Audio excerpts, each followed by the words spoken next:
Stepney's visit to the Fat Controller's Railway was coming to an end. "We shall miss you," said the Fat Controller. Then he turned his attention to all the other engines. "My railway is very busy and I am pleased with you, but you need help. A diesel is all that's available. Please do your best to avoid any, disturbances." "What does that mean?" whispered Duck. "That means this diesel is difficult," snapped James. And he was. The diesel surveyed the shed. "Not bad, I've seen worse. At least you're all clean," he sneered. The engines glared. "It's not your fault, but your controller should scrap you and get engines like me. A fill of oil, a touch on the starter, and I'm off. No bother, no waiting. They have to fuss around you for hours before you're ready." The engines were furious. Next morning, they held an indignation meeting round the turntable.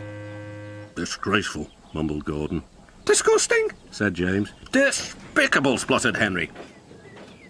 "To say such things to us," cried Donald and Douglas. "It's to teach him a lesson we'd be wanting. Now how do we do it?"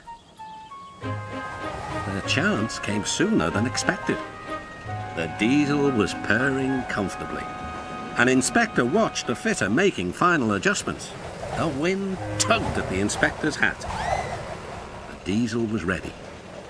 "Look at me, Duck and Stepney. Now I'll show you something." He rolled proudly towards his coaches. Then it happened.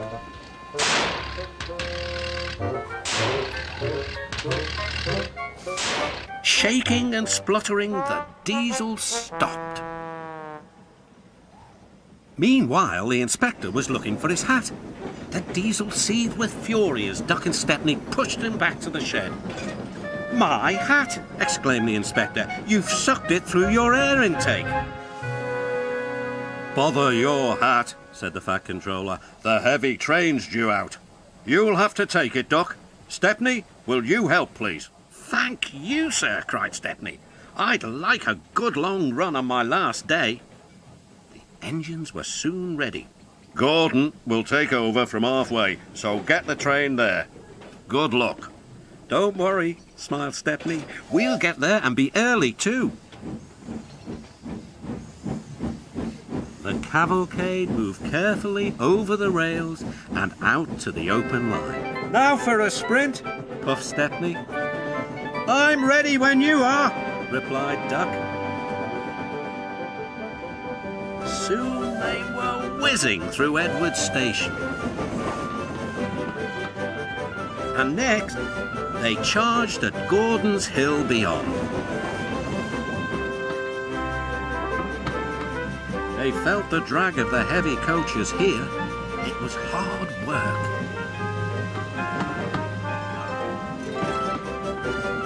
At last, they were running smoothly along the line towards the big station.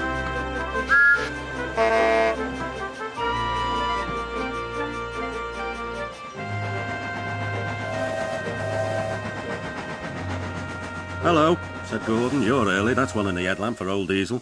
"James says he's sick as boiler sludge and sulking in the shed." "Serves him right for saying we're out of date." And Gordon chortled away. Next day, everyone came to say goodbye to Stepney.